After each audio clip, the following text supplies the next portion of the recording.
Good evening, ladies and gentlemen, and welcome to MRL Wednesday Night Xfinity.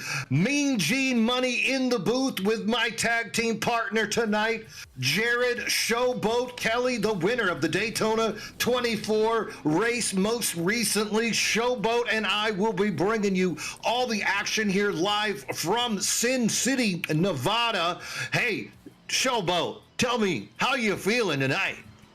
Man, I'm kind of pumped up to be here. We're here for the first race of the playoffs or the chase, whatever they want to call it. I don't know. I'm just making up stuff as I go. The postseason chase for the championship. Yeah, the postseason. But yeah, it should be a good race here. Gonna get dark. It's gonna get cool, and I bet these guys they're gonna be fast around this mile and a half. Yeah, we're expecting some really high speeds. Not quite as fast as we saw last week at Daytona. Really amazing speeds there. We saw Robert Babcock, the Rooster, secure his position in the chase with a big win. That win did come with some controversy as he tried to squeeze the round hole in the square peg, made contact with two other drivers, and Babcock ends up taking the W at Daytona. Amazing racing there. But now if you look at that the Chase Series points, we see now we've got 14 drivers in there. Everybody started with 1,000, and now you just get those playoff points, and you can just see how close these guys are separated. Nate Maurer going in with that big lead. Nate had 4 wins. He had the most wins, and he was our regular season champion. But behind him, David Cook. You know, Showboat, David Cook had 4 poles during the season, so he's a guy we expect a lot out of. David Owens, Chris Cornett. Look at how close all of these points are. I gotta tell you, I just said all the guys that you expect to see, but what about it, Showboat? Anybody out there that just stands out to you on this Vegas track tonight? I don't know. I'm looking up the timetable, and I'm looking over at the playoffs. David Brenner, never count him out. He's always fast and aggressive on your door type of guy, along with maybe Matt Novella and Kyle Anott. Those guys I've raced with before. Those guys are always usually up front and into the action.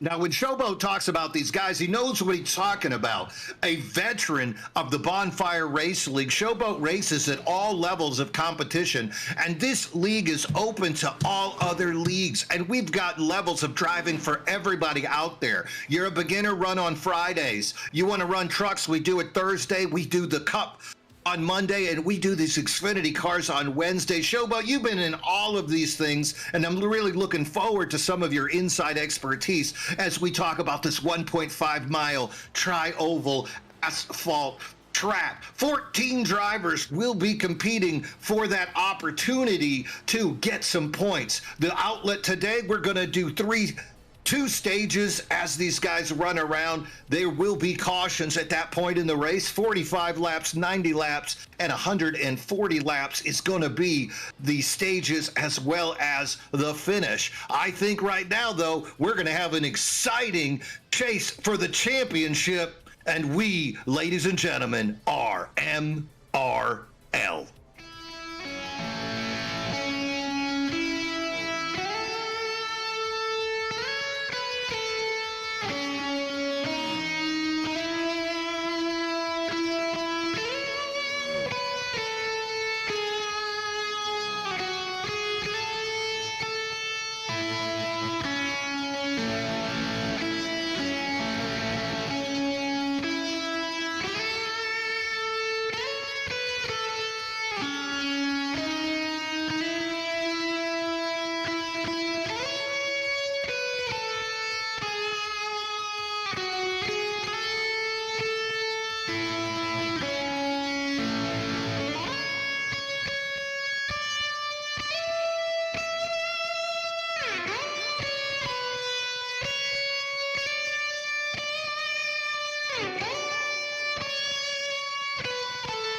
are looking at the overhead here in Sin City, the Las Vegas Motor Speedway. Voice of MRL, Mean Gene Money. I've got Showboat.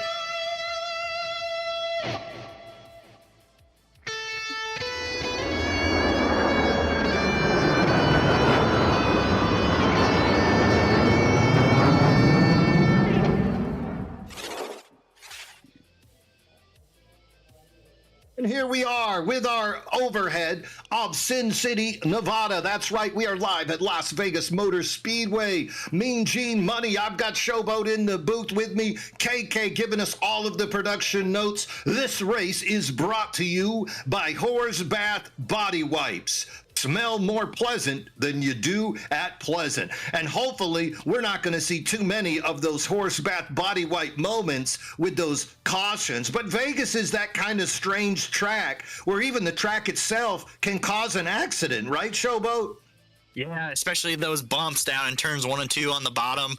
On cold tires, some of those guys might hit it, get a little bit loose in the rear end, have to counter steer it. Some of them may over counter steer it and kind of take some cars with them, but we'll have to see. Yeah, it's definitely something we're going to be looking at. As far as tires go, I've heard a lot of these drivers say that the first couple of laps, these tires are really slick until they get up to temperature. And then after about 10 or 15 laps, they say they feel a slight bit of wear and the car gets a little bit loose. Then Showboat, they said they can just take these things 30 plus laps on those tires. Now, if let's say that this Xfinity car can make 38 to 40 green flag laps on fuel, are you the kind of guy that would try to push tires that far as well? Yeah, you gotta push those tires as long as the fuel you've got in them. But these cars have a lot of horsepower in the little tires that they've got on them. So these guys are gonna be challenging that throttle pedal, kind of eggshelling it, getting easy on the throttle on exit, protecting those rear tires, because the last thing you want is to loop it and ruin your playoff hopes from the garage. No, if you give yourself a horse bath body wipe moment all on your own, you can assume that you're going to need two things. That's one of those body wipes, and you're going to need a washcloth to wipe away the tears as you took yourself out of that race opportunity. Right now, they are qualifying. We've got about another 2 minutes of qualifying to look at. So far, it looks like Sean Walton is trying to take that pole with that 30.4 second, very fast. Right behind him, Colin Bollinger, David Owens, Joe Amato, Bobby Dodson. Bobby Dodson, you know, Showboat, I was really surprised to not see Bobby Dodson in this playoff picture. The guy had 4 stage wins. The guy had 2 poles. He's had appearances in the chase for the championship in our previous 4 seasons, but just not Bobby's week as far as getting in last week at Daytona. That is a name, though, that could make some trouble for other drivers today, wouldn't you say? Yeah, any guy that has momentum and obviously the kind of luck that you can to get into the top 10 and maybe even these top 5s, win a couple of stages, those guys are going to be sticking out and saying, hey, I should have been in these playoffs, but just a little bit unfortunate, bad luck knocked them out of it. Yeah, quite unfortunate, Bobby Dodson. Still a name we're going to be paying attention to, though, as things envelop here at Sin City. Another guy that did not make it, a different reason, though, Matt Tucker, 3000. Matt Tucker, he had a win this year, but unfortunately did not reach the qualifications for minimum amount of races run to be eligible for our chase for the championship. So Matt Tucker not in the chase, but starting 9th, and he has a win to his credit. I think that number 66 Chevrolet is another guy we got to pay attention to. And how about that 15 of Alex McWhorter? That guy was so close and running at the front of Daytona, had some fuel issues, a little bit of pit stop fiasco that took Alex out. But starting in that 8th position, I think we might see that Gulf Coast Racing driver as well try to push his way up into the front. Looks like right now we've got 31 drivers that are registered for race 1 of our 7-race chase for the championship, and I'm really excited to see exactly how this thing is just going to pan out. As we look at last year's results, the winner, Robert Richards, remember we lost Robert due to a sports injury, and he was forced his way out. But second place was Nate Maurer, who took a close loss as Richards barely beat him. Nate Maurer also ran that fastest lap last year at Vegas. So that might be a guy that we see turn, I don't know, I've heard rags to riches, but would it be riches to riches since he is your regular season champion? Yeah, Nate, one of those guys that used to race in the Bonfire Racing League, always good in these type of cars with this kind of tire, where you can really lean on that right rear a bunch. He's always fast here at these 1.5 miles and the trucks and the Xfinity cars. So he's starting 13th, so he's got his work cut out for him, but I'm sure he'll manage those tires, and we'll see him up in the front. Yeah, Nate Maurer, he's definitely a patient driver. Usually the 900 number on a car designates rookie, but Nate Maurer, he's not a rookie. He just chooses to run that number, starting in the 13th position, not quite the middle, but still in a precarious spot as far as trying to cut through that field. But Nate is no stranger. Right now, the cars are gridded up. We are waiting for the pace cars to begin to take them around. Last-minute instructions coming from race control. That's going to be done by Jax Duvall this evening. Old Florida man. Good to see him out there again. Right now, your pole, front row, Sean Walton, the 23, and then number 2 is the 53 of Colin Bollinger. Bollinger is a chase car. Second row, David Owens and Joseph Amato. Both those drivers are in the chase. Third row, Bobby Dodson and Hunter Manley. And that is going to be your top 6. Take us home, Showboat.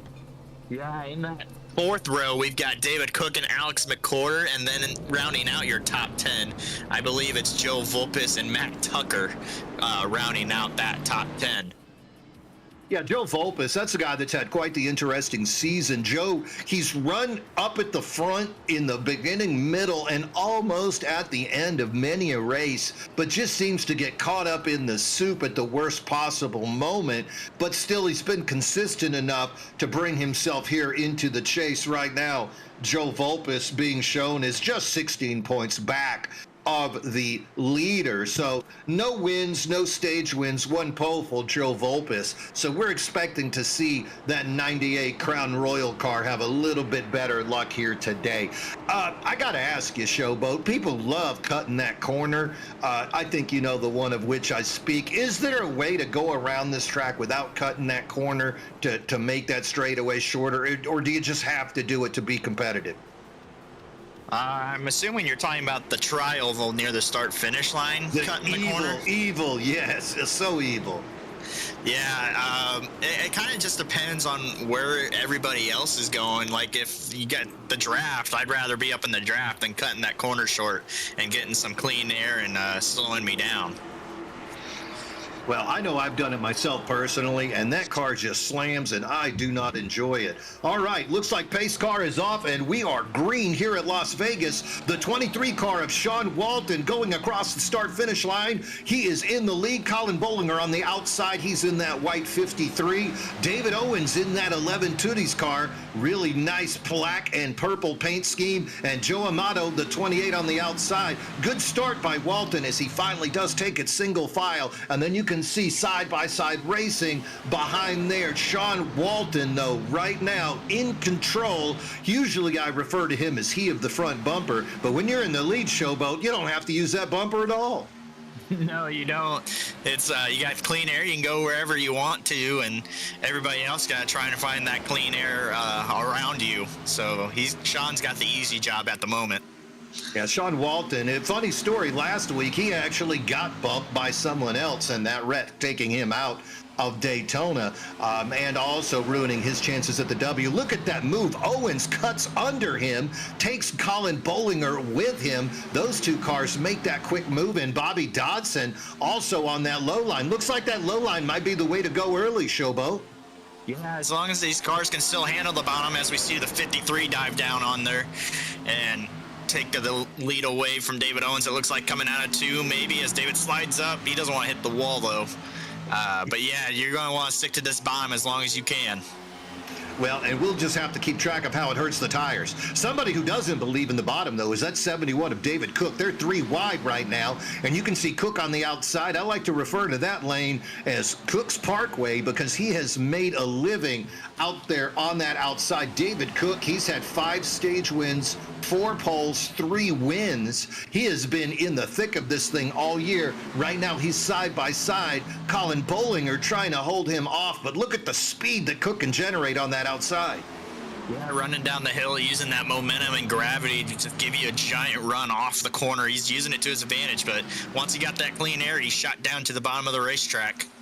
Boy, these 2 cars just pulling away from the rest of the field. As we look back a little bit further, we can see Bobby Dodson and look at Matt Tucker, 3000, making that move on the inside. Tucker going with a different paint scheme this week. It looks like a pink and yellow.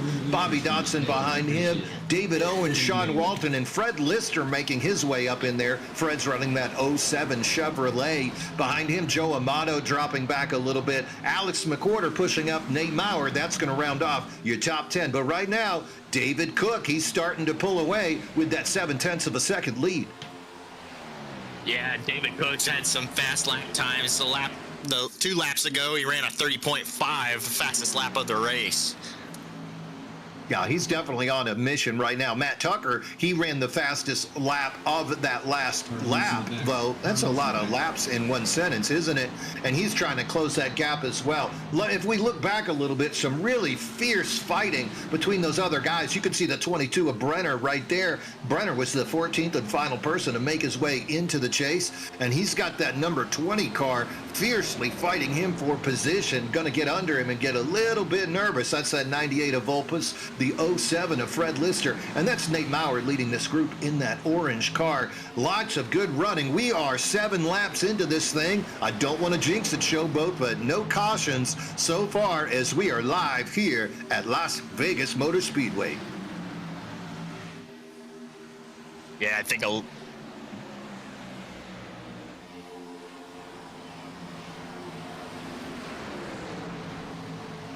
good to know. So I think we got a special treat for some of the viewers at home to designate drivers, don't we, Showboat? What is that? Yeah, so those playoff guys, they've got those green splitters and spoilers to differentiate on who is in the playoffs. I think majority of those playoff drivers have them, just to kind of let the drivers who are not in the playoffs around them know who they're racing against. So if I'm going to wreck somebody for absolutely no reason, that's the guy. Is that what you're telling me? If I'm angry? Yeah, they might as well make them red.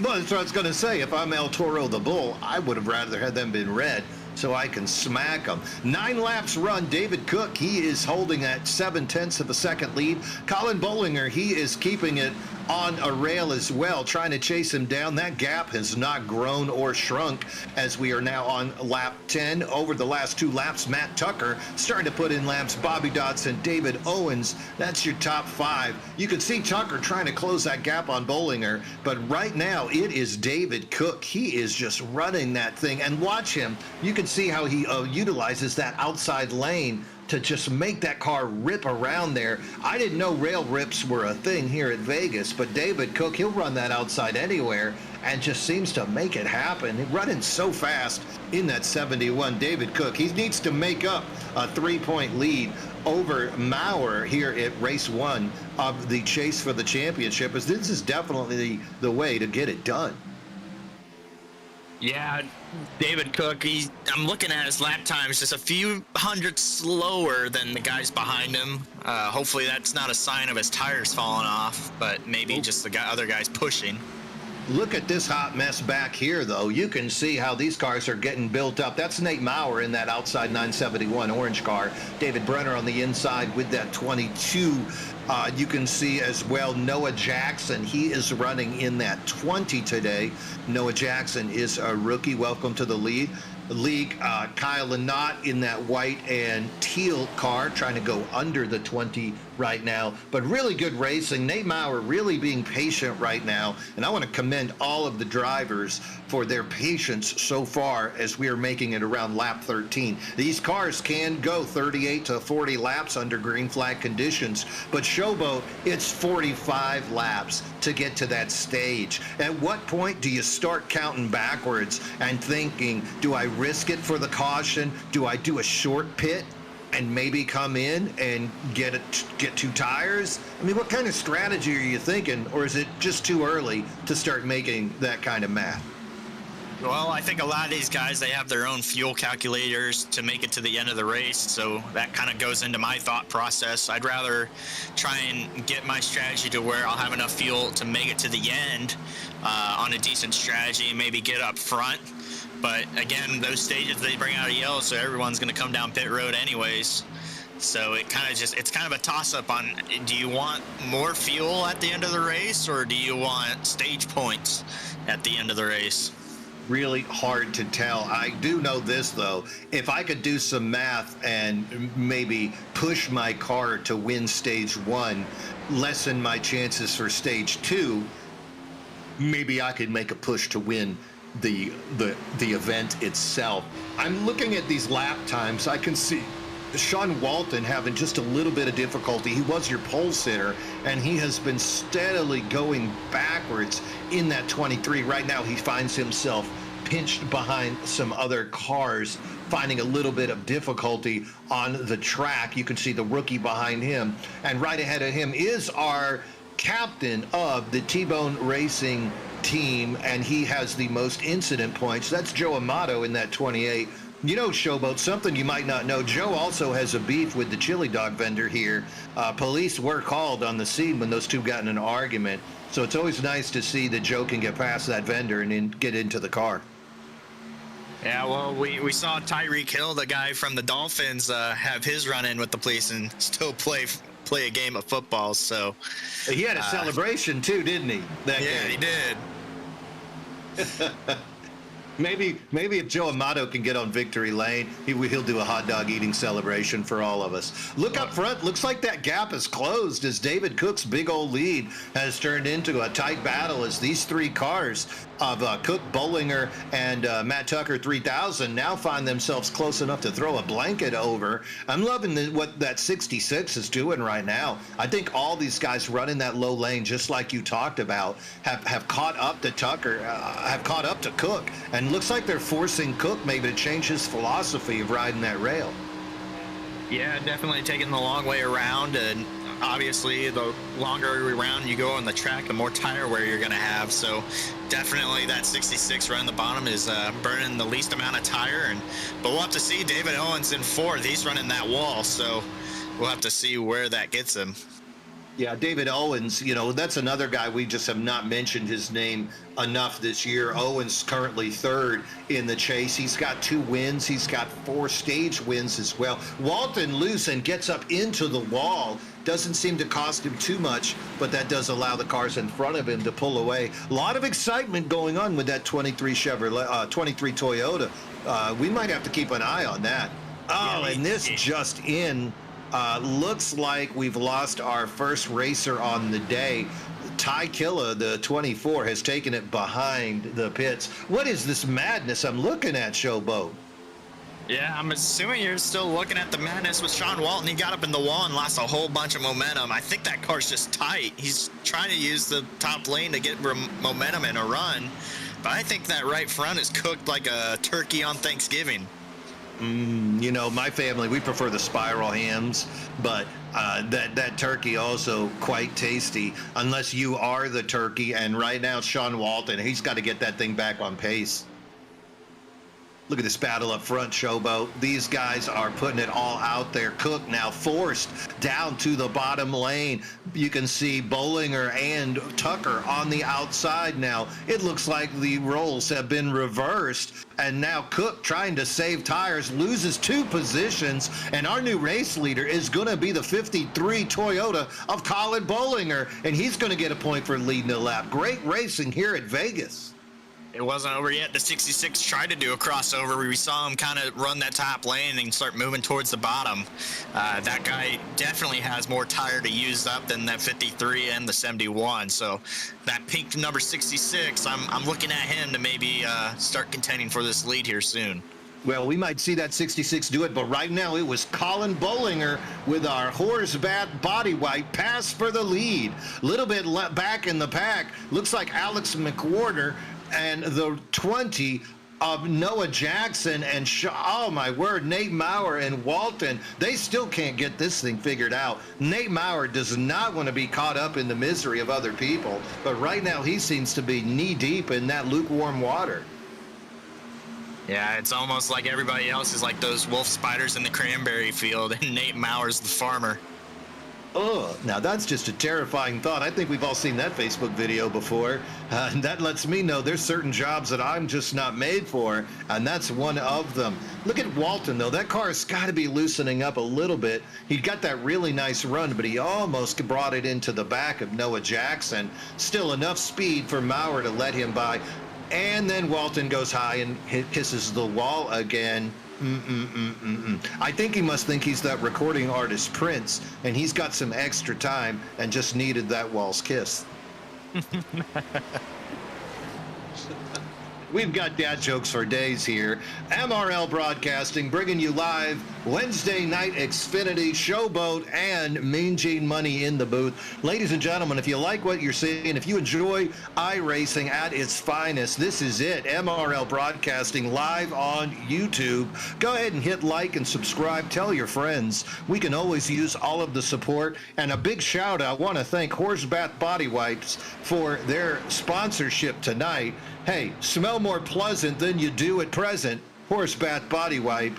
Look them up online. These things are exactly what you need. If you've never used one of these wet wipes, Showboat, it's definitely hits the spot, if you know what I'm saying.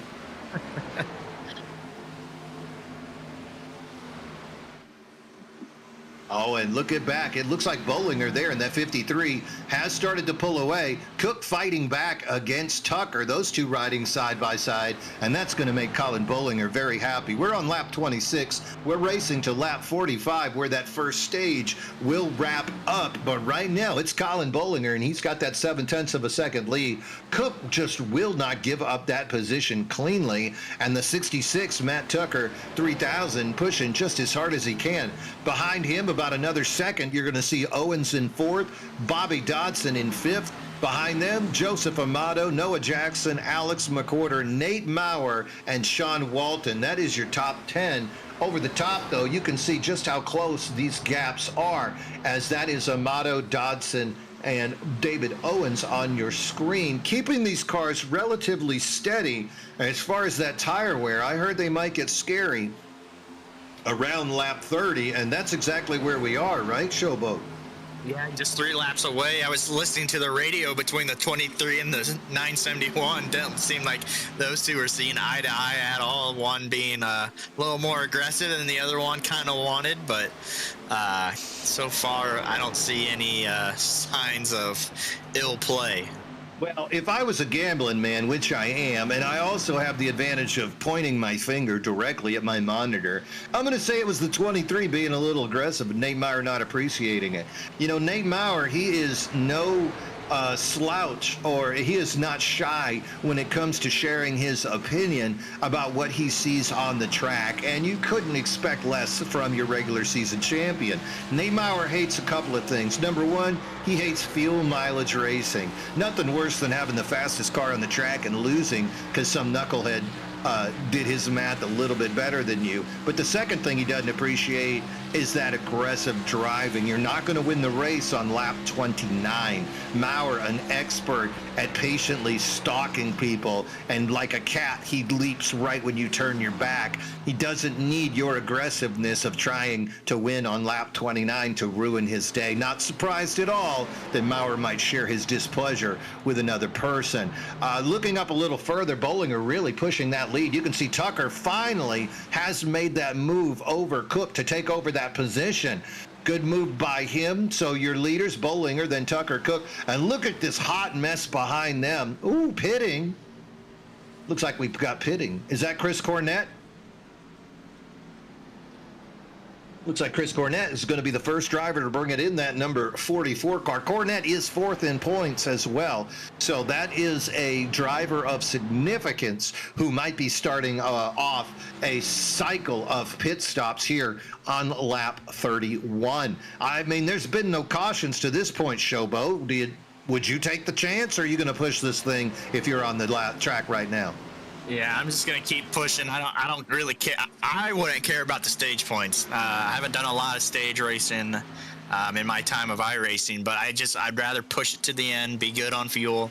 I care less about the freaking stages. Well, I'll tell you what, those stage points, they do get you to the playoffs. Once you're in, they can help you here in this chase for the championship. I also saw the 69 of Christopher Knott bringing it down there to pit as well, not being shown 2 laps down.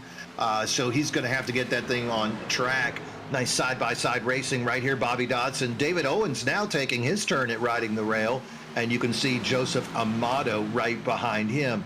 2 of those guys are in the chase. All 3 run for Gulf Coast Racing. So really neat to see how these teams kind of find each other and try to avoid wrecking each other. Behind them, you can see that rookie of Noah Jackson and then Sean Walton as well. So this little group of 5, they've stuck together for about 10, 12 laps right now. Going to be interesting to see as these tires wear and exactly how this pit strategy is going to go with all these Gulf Coast Racing drivers being so close together. Yeah, you were watching that group of guys. I saw the 71 up into the fence at corner number 2. That little fishtail action going on. He got up into the fence, slowed his momentum down. But we see the 66 now coming down pit road. Yes, the 66. That was surprising, especially considering that Tucker has been known for pushing these races a little bit farther. So when you see Tucker coming in like that, maybe it's that time. You're right about David Cook being off the pace, though. David Cook now with only a half a second lead over that little group of 4 with Owens, Dodson, Amato, and Noah Jackson. So I think we might see 71, and he does. The 71 making that pit stop. He's going to bring David Owens with him. He's going to bring the 28 of Amato. Going to need to double the wall. Well, Joe Amato, he is the incident point leader here, and he just got him a few more at the expense of that inside retaining wall going into the pits. Yeah, and he wasn't even racing the infield wall. And that, my friends, is a definite horseback body wipe moment. Nothing makes you short faster than front-end contact with the interior wall. Oh, my word. I wonder what he was doing back there. Well, I guess we know why that car's brown. Yeah, you got to bring your pants to the racetrack. Look at him. That was just insane. There's Joe Amato making a living under that white line right there. Is he now getting involved? He's actually 98 is in a Geico car today. That is Joe Volpus in that 98 getting by the 23 of Walton. Good racing going on right here live at Vegas. We are 37 laps into this, racing to lap 45 for that first stage break. You can see some action on the track right there. That's the 57 of Tommy Fox. Tommy is a league regular, and he also won this season on Friday. Good to see Tommy out there putting in these laps here today at Vegas. Jonathan Casabir behind him in the 6. Jonathan also a strong runner. Jonathan, he needed a win at a super speedway to make his way into this, caught up in some unfortunateness last week. There were a few incidents last week that cost a lot of those must-win drivers that opportunity. Here is 3 of those 5 drivers we talked about earlier coming into the pit. That first one is that 20. That's that rookie leading that group in. So I think we're going to see a lot of these pit stop strategies start to roll around. But right now, being shown as your leader is going to be that 07 of Fred Lister. Lister doesn't have a win this year, but he's run strong week in and week out when he can actually make it onto the track. And no sooner do I say Lister's fast than he's going to pull it over and go into the pits as well. And that how it goes, Showboat? Yeah, these guys definitely at the end of their mileage and optimal pit stint. for that stage. So I think we're through on the pit cycle. Everybody has pitted at least once now. Yeah, I think at this point you had to. We talked about being able to make 38 to 40 laps on green flag, and these guys have pushed it as far as they could, being forced now here on lap 40. And now it's a 5-lap shootout to see exactly who's going to take this thing. We're going to wait till the counter rotates around. Looks like the 53 of Bollinger is currently being listed in the lead. He's got a nice 5-second lead over David Cook. And Joe Volpus must have done some pit stop magic, because it looks like he's forced his way up into the top 3. Behind him is David Owens and Nate Maurer, your series champion, also in that group. We're at lap 40, about to be 41. 4 laps to go until we say who wins this first stage. Right now, though, it's that 53 of Bollinger, and he is on a rail trying to escape the other cars of Cook and Volpus. Look how close Volpus is to Cook right now. I think we might see Volpus get a few extra points. Yeah, it's going to be tough, though. I'm looking at those lap times, and Joe's just not running the lap times he needs to get up to David Cook, and David Cook not having the lap times he needs to catch up to Bollinger. Makes me wonder, especially those guys, though, they did have 14-second pit stops, and I think that indicates that they did take the 4 tires. Bollinger, though, he had a 6-second pit stop. What does that mean? Does that mean right sides, or do you think that's fuel only, 6 seconds? Yeah, I don't know. It's tough. I didn't watch the pit stop closely enough to see what he did. But telling by the times he's running those 32-second marks, maybe he took no tires and saved the set for maybe a late race yellow. You know, that was what I was talking about at the beginning. Do I go ahead, push my tires to try to take the stage 1 win, and then make it up on stage 2 without a caution, just be willing to let that go by, and then make my big push for the win? Those are good points, right? Win stage 1, and then, take the race at the end. Right now, though, with that big lead, it's down to 0.6 of a second, as we see David Cook trying his best. He was almost 1.5 seconds faster than Bollinger, and these guys are going to get real tight, but with only 1 lap to go, I don't think he's got the answer. Yeah, it's not that big of a hurry. He gets up into the wall. Oh, man, it's going to be tough. As long as he can hold on, maybe finish 4th here in the stage and get some points. And he is getting 8 up right now. You can see Cook goes by, Owens goes by, Volpus goes by. Not how he wanted to end this, but right now it looks like David Cook, those four tires gonna pay off as he's bringing it around those last turn, coming down that home stretch. David Owens trying to make case, but not gonna happen. There is your caution signifying the end of the stage, and your stage 1 winner, David Cook, the 71 bow tie driver, is gonna be stage 1 winner. Look at that. Good stuff right there. Behind him, David Owens 2nd, Joe Volpus 3rd. Colin Bollinger holds on for the 4th place finish. And hey, how about that rookie, Noah Jackson? He brings that number 20 Toyota. I'm thinking he's probably a Christopher Bell fan. Look at that wreck in the back. Oh my word. Well, they were also at that lap, so that's curious. Yeah, it's Matt Novella, Nate Maurer. Yeah.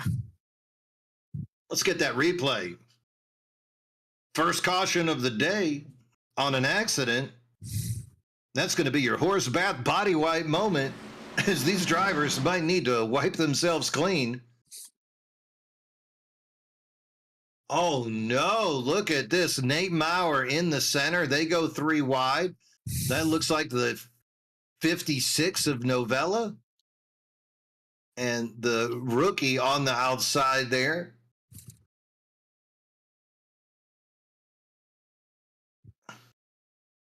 Oh my word. He must have sneezed. Yeah, I'm trying to look to see what caused that. Oh, and look at Walton. Oh, he of the front bumper T-bones the hell. That's why he's he's not just a member of T-Mode Racing. He's also the captain. Oh my word! And he destroys the 56. Oh, and Tucker gets through. Oh, that was close. There's Bollinger. And Walton gets finished off. And look at 56 spinning. That's Christopher Knott in the 69 got into him. The 44 of Cornette looks like he got through. Walton Walton T-boned the 26 car of Hunter Manley. Boy, I hope Manley had the testicular fortitude to hold on tight to that wheel. That looked painful, my friends. I still can't tell what really started that thing off. Look at Tucker shoot through this thing. Oh, I bet Tucker's going to have some front end damage. That pink car that shot through, there's no way that he got through there clean. So let's take another look. Looks like maybe two of the faster cars through the season. Let's watch Nate Maurer there in that center orange car, and let's see how close he gets to the Tucker. Or, I'm sorry, into Novella. Wow. There's going to be some discussion about that. But surprisingly enough, looks like the 56 of Matt Novella was given an EOL penalty for that incident. I think he got an EOL for being wrecked. Wow.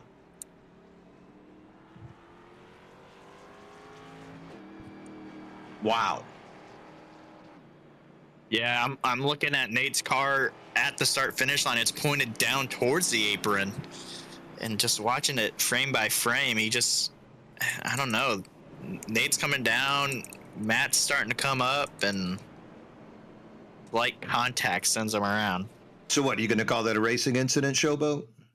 I don't know what to call it. It's tough. Well, Nate Maurer now being given an EOL penalty as well, so perhaps MRL officials think it might have been a little bit more than just a racing incident. He is pinching him.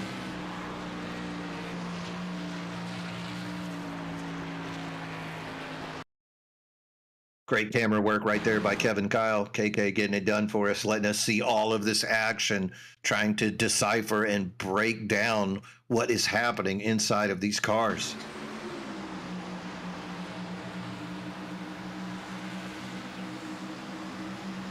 He's pinching him hard. Oh, yeah, that was interesting. I bet some words are going to be shared between these drivers. Yeah, Nate says that he was on the transition of the banking and it sucked him down there, is what Nate says. But apparently those two had some tight racing before this, that Nate said that he was going to try and pinch him down. So, but we'll have to see if anything comes of it. Well, it's going to be hard for anything to come out of it because there are no faster pairs. And so the cars that got through it are going to be lucky, and the ones that didn't might have to park it. Just like Sean Walton, the 23 driver, I've just heard he has brought his car behind the wall. The 23 Toyota will be out for the rest of the race. Right now, other cars trying to make repairs. Hunter Manley, Noah Jackson trying to get their cars repaired as best they can. Right now, though, we look up front. It looks like David Cook, your leader, he will be the control car on the inside. David Owens in the 11 on the outside. That's your front row. Bobby Dodson, Tommy Fox. The pace car is off. That inside car is your control car. Let's see what kind of jump Cook can get on this restart. Oh, that looked pretty, didn't it there, Showboat? As we can see Cook get off to a strong run. He brings Bobby Dodson on the inside with him. That's going to put Owens and Dodson side by side. Dodson gets that lower lane. That apron is the place to be. He'll take over second. Owens in third. Chris Cornette pulls himself up into fourth. And then after that, it gets a little bit convoluted as these guys are three wide here at Vegas. Yeah, I'm looking at that 15 of Alex McCord leading this second pack where they're still side by side. Nice racing right here. You can see also the 3, Nicholas Don Francesco. Haven't got to talk to him about him very much, but Nicholas, a very strong runner. He has always managed to find his way up into those top 10 groupings. Unfortunately, been caught up in some of these larger wrecks that we have seen develop in MRL Wednesday night Xfinity. So many wrecks, in fact, Showboat, that MRL officials ended up making a rule that if you're part of 2 wrecks, you're going to get a drive-through, you're going to get a black flag and do a little drive-through. And if you cause 3 of them, guess what? They're going to click that little DQ button right next to your name, and you're going to take it behind the wall and park it in the trailer. Yeah, probably to try and clean up the racing here. I've heard that it's been a little bit messy in the past, but haven't seen it yet. Ooh, speaking of messy, right there, and I don't mean the soccer player, you could see Matt Tucker 3000. He gets involved with the 44 of Chris Cornett. Cornett is a chase driver, didn't need that. So we'll see if he can keep his blood pressure down. That was almost a horse bath body white moment, but both drivers kept it going on the straight and narrow. Inside, you can see the number 2 there of Robert Babcock, the Rooster. He won last week, and that propelled him right into this chase. Lots of single file racing here. Babcock going to peek his nose down, and we'll see how fast that outside lane is as Cornett's going to try to hold off that charge of Babcock. Taking a look back here further in the pack, me and Gene and Jared, Chris Small right now out ahead of 13 and 97. This 97's going to dive it down low, try to get Chris underneath us. Got some side-by-side race in the 97. That's Richard Swingle. He's on the inside. He is going to fall in line behind the 6 of Smorell. You know, Smorell was part of an amazing wreck with Joe Volpus and Sean Waltons just a few weeks ago. Glad that he came out of that unscathed and without a concussion.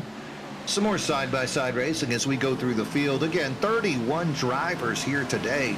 So this track is basically filled with cars trying to make moves on each other and keep it on the straight and narrow. And the 85, Jeff Pfeiffer. Not just in the wall. That's Brenner spinning.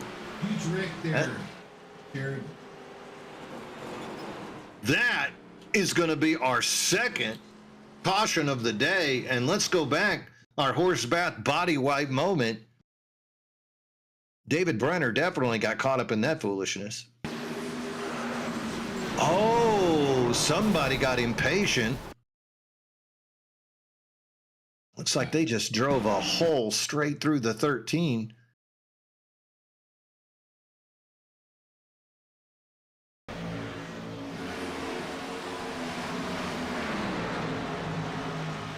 A case of beer, able to avoid it.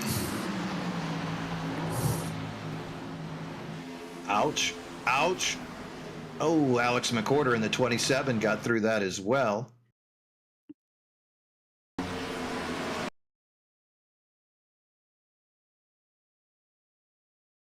The 85, that's Jeff Pfeiffer in the 85. He is running right behind the 13 of Aaron Espy.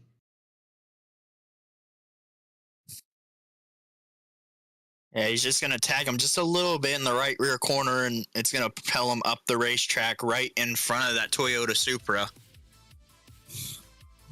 I think that's a racing incident. That just looked unfortunate. Oh, unfortunate for the 89. The front end just comes raking right across the window. That's Jay Stinson in the 89. You can see David Brenner in the 22 come in, and we'll look at McCorder in the 27. Patrickson. Oh, I'm sorry, Dave Kirkpatrick. Thank you. Wow, that's just terrifying. That's Case of Beer in that white 6 car behind him. Jack saying this is a racing incident, a little bit of net code, so. But Jeff Pfeiffer was given an EOL penalty.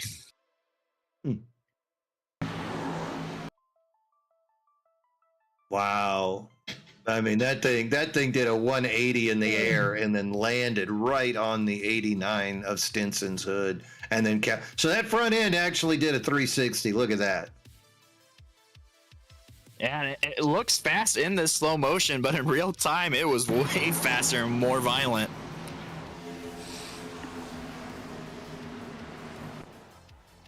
No fast repairs available for these drivers. So each of these incidents is going to cost these guys a little bit of getting some reports. It looks like Jay Stinson is going to park it. He has taken his car behind the wall, and Noah Jackson as well. The rookie who ran so fast there at the beginning in the 20 Toyota, Noah Jackson, now also reporting that he has taken his car behind the wall. That was our second caution of the day here on lap 57. Now we start doing some math. They've got to get to 90, and you got to have about 38 to 40 laps of fuel. A lot of these guys showing that they have 12 laps on that car at the moment. I think those guys are going to be really close. Kyle Lynott, he pitted 26 laps ago, definitely going to need to pit. You're going to go back to 8th place before you start to see cars that did take advantage of this with those 5-second pit stops to take fuel and possibly right side. So strategy going to come into this very soon. Right now, though, it looks like the 2 of Robert Babcock will be shown as your leader. David Owens on that front row with him, Alex McWhorter, Joe Volpus, Kyle Lynott, Richard Swingle, Nate Maurer, Colin Bollinger. Maurer is on the 12. He's on the strategy or the cycle of having pitted 12 laps ago. Colin Bollinger, your fastest car right now, running in 8th, that's only on that 2 or 3 laps since he last pitted. So he might have a slight advantage here, Showboat. Yeah, I'm looking at David Cook, though. We saw him save that set of tires in stage 1. He used them there on that last pit stop, so now he's equal on tires with everybody. I'm expecting him to shoot his way up through the field and get back up front and make it to the end of the stage. Yeah, only 12th place right now, Cook, and he'll run that 71 Chevrolet on that outside lane when other people won't. I think it'll take him probably a couple of laps for those tires to come up to temp, but then after that, I think he'll be shooting like a rocket ship going past these cars. But he's got a lot of traffic that he's going to have to make it through. You know, right now as we look up there, David Owens, he's on the inside. Babcock is the control car on the outside. The Rooster choosing that outside lane. But David Owens is a fierce competitor, and he's got a tail about as wide as Ryan Newman on a super speedway. So he will not be an easy mark. Second row is going to be Volpus and McWhorter. So those are Gulf Coast Racing teammates of Owens. So going to be interesting to see what people can do to get through there. 97 of Richard Swingle. Kyle Lynott also top 6. Pace car is off. Babcock with control. Let's see how he is going to approach it. He waits till about halfway. He drops the hammer. That's going to give him a decent run, forcing Owens and Volpus side by side. I imagine Volpus is going to burp it and let Owens get where he would like to be so that those 2 Gulf Coast Racing teammates do not lose sight of Babcock. Owens choosing that outside. That's going to let Volpus on the outside. That lets Owens, and they're wrecking.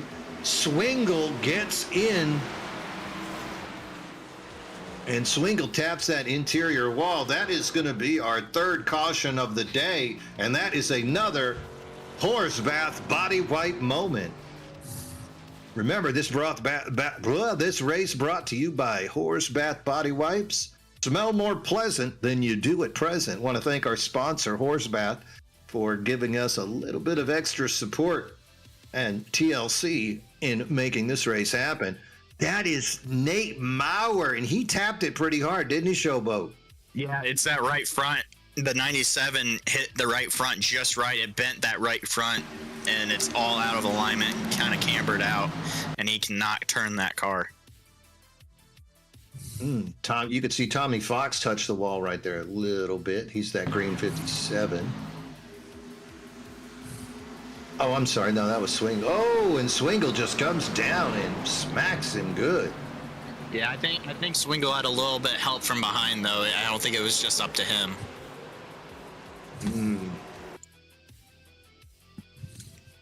Got by with a little help from his friends. Yeah, I think it was the 53 of Cook in that Toyota Supra with the pointer nose. I think he hit it just right where it sent him down the racetrack. The 53. Now that's Bollinger there. Oh, Bollinger, my bad. Yeah. Oh, and Chris Cornett. So Cornett said he's going to put the 963 in the corner, and he's going to combo it off the 97 and the 53. What an amazing trick shot by the 44 of Cornett. And he does. He puts the 973 right in the corner pocket.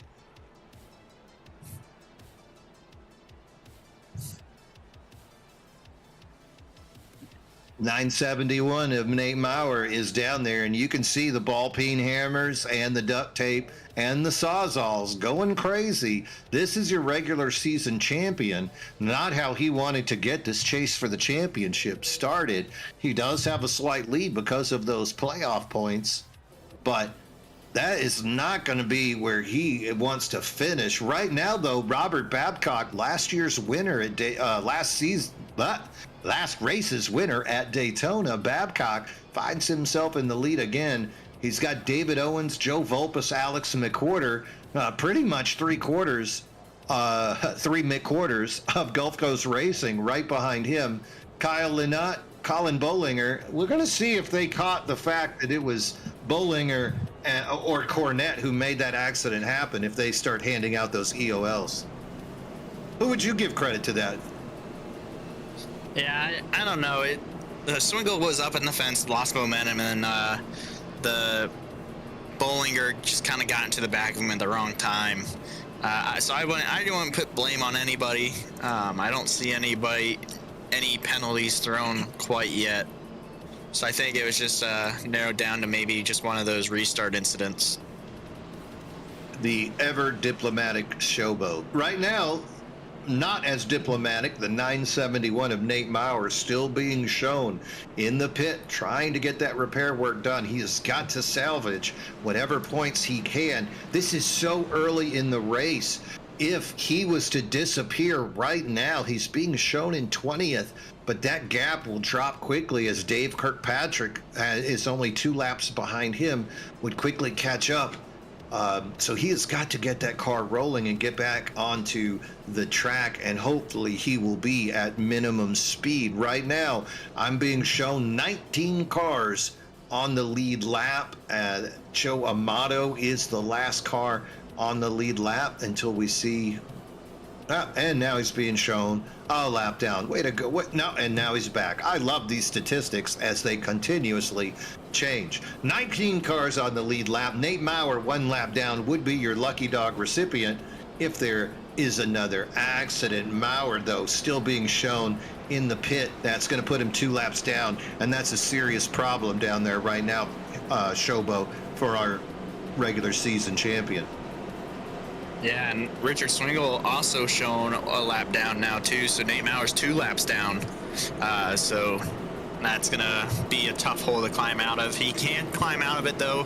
I've seen multiple yellows happen and people able to get a bunch of laps back, but it's gonna be a tough mountain to climb for our regular season champ. Hey guys, just jump in real quick and say these camera angles are brought to you by FarmersOnly.com and the FarmersOnly.com blimp. Remember, folks, you don't have to be lonely at FarmersOnly.com. Back to you. KK on the spot right there with another one of our famous sponsors. Don't be lonely. Call Farmers Only. Giving us these great blimp shots. You can see right there, lots of cars still active. 18 cars on that lead lap. Joe Amato is the last one. Richard Swingle 1 lap down at the moment would be a lucky dog recipient. Pace car, the lights are off. We're waiting to see. The pace car does pull off. Robert Babcock, he is going to be your control car. You can see him voluntarily choosing the outside. We go green. He waits till the last second, accordions him up. Look at Matt Tucker bumping into Bobby Dodson in the back of the field. Owens, McWhorter, and Volpus all bunched up. That didn't help Babcock get a good jump, Showboat, but it sure did mess up the rest of the field. Yeah, well, I think there's definitely some different tire strategies at play, of course. but it's just one of those restart things, and with roughly 30 laps left to go, maybe 25 till the end of the stage, these guys are going to take as much as they can, as the 07 spinning out further back on the racetrack. And Lister comes up dangerously, almost causing a caution. He holds on. That wasn't a caution, but that definitely was a horse bath body wipe moment. As I know, I'd have shard a little bit if some fool pulled his 07 right in front of me. David Owens going to make a move and take the lead from the Rooster. David Owens now running in the front in that number 11 Ford. He's going to bring Alex McWhorter with him. That's that 15 you can see on the outside. 3 wide, a little bit further back, as we can see some cars are off the pace. That looks like Joe Volpus is maybe off the pace just a little bit. That runs Kyle Lynott up a little high. Babcock forced down as he is now running in the third, as he is eaten alive by that Gulf Coast Racing Team. 27 car, that's a lapped car of Fitzpatrick, trying not to be a problem. Looks like the field will make their way around Fitzpatrick without too much difficulty. Good driving right there by the 27 car. Back up front, though, you can see Owens. He has got that thing on a rail. McWhorter behind him, the Rooster, Kyle Lynott, and now David Cook in the 71. He's made his way back up there. What do you think, Showboat? We're going to see Cook cut through this stuff like hot butter? He's taking it easy right now. Lap times are about the same as the people he's racing around. So those tires, I don't see them firing off as well as I thought they would. Well, I think it takes, a couple of laps for these things to get heated back up, and that's probably what we're seeing. But look at Cook. He is on that outside lane, just taking his time. And he was, 10th place on the 2 restarts ago, and now he magically finds himself top 5. Stuck behind Babcock, Kyle Lynott makes an aggressive move to get by Cook, to go side by side with Babcock. That lets the 53 of Bollinger pull away just a little bit, and ahead of them you can see Owens and McWhorter fighting for the lead. I thought those two were teammates. They're definitely not Logano and Blaney teammates, more like number 2 and Logano teammates. I must say, though, the number 2 is he whose name shall not be spoken by this broadcaster. One thing I can't get out of my head is Kevin Kyle up in that Farmers Only blimp, but is he alone in that blimp? No, because remember, you're never lonely with Farmers Only. I couldn't get it out of my mouth there, that line. That's correct. I am never lonely. I went to farmersonly.com before I got in the blimp. Oh, so who you got up there in the blimp? Sheesh, who should not be me. Now, you know we can't give away all our secrets here. MRL broadcasting live on YouTube. Right now, you've got Mean Gene Money and Showboat. We're in the booth. You've got KK up in the Farmers Only blimp. He's not alone, but you'll never know. And right now, it looks like we got a new leader. The number 15 Ford of Alex McWhorter has now taken over that lead. This Gulf Coast Racing Team is spreading out these points for leading laps, and we'll just have to see who's going to be most laps led as we go down. Bobby Dodson making an aggressive move. You can see the 2 of Babcock trying to cut back under him. A little bit further back, you can see the 8 now. That's a name we haven't said much. Andrew Bolander, him and Christopher Smurrell. Smurrell making his way up into the top. He's in 11th right now, but he would love to push that 6 a little bit further, as we see Chris Cornett in the 44 starting to fade away. Perhaps that front end damage that he took when he did that double combo of the 971 in that corner pocket might be taking effect on that car at this point. Also, this news just in, it looks like Nicholas Don Francesco has gone behind the wall, unfortunately.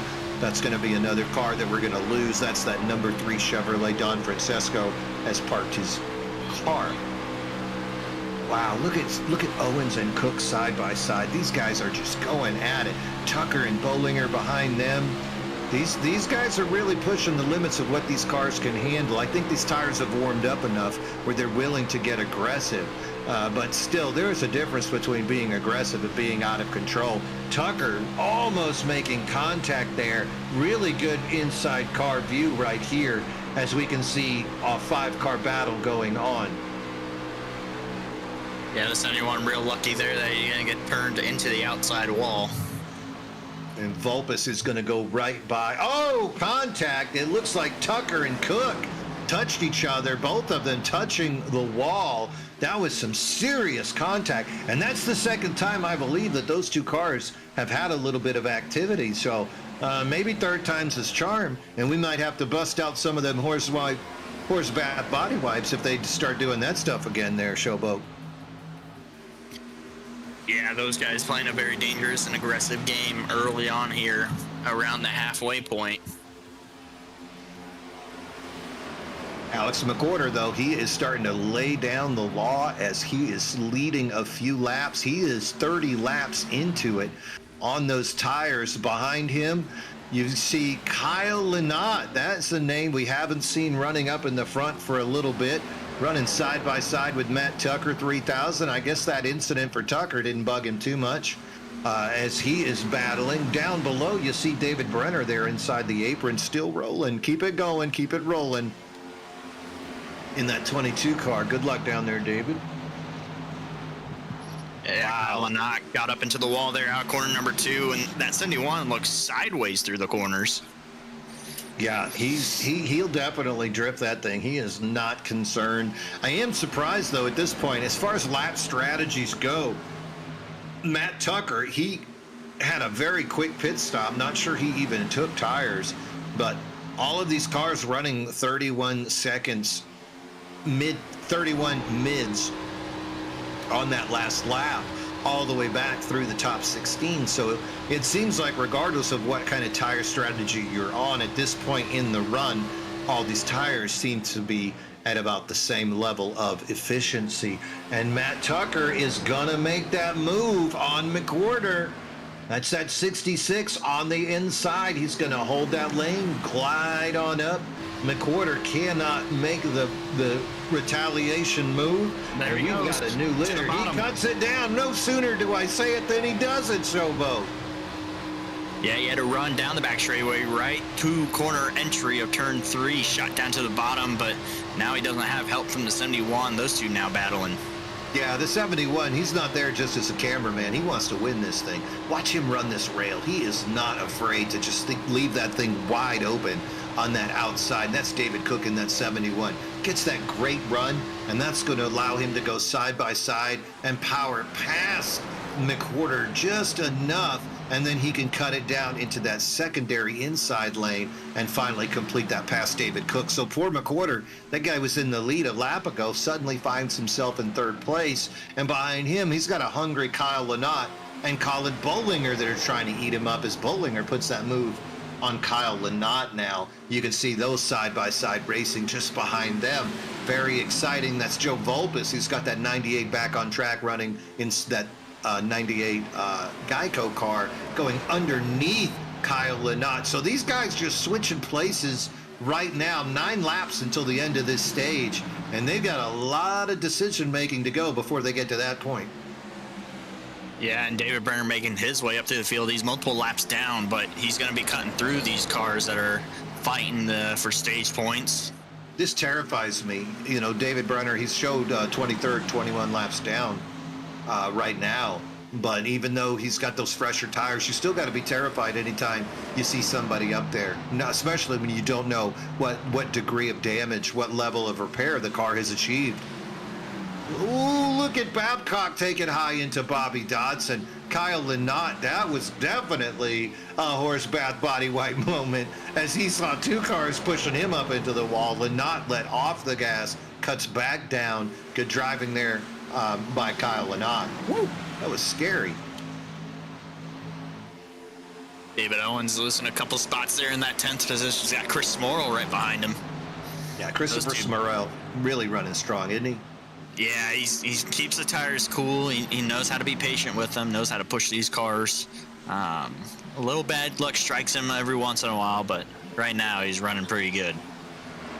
Ooh, and he touched. Looked like they got really close right there. Smorrell and Owens. Might have been a little bit of wall contact.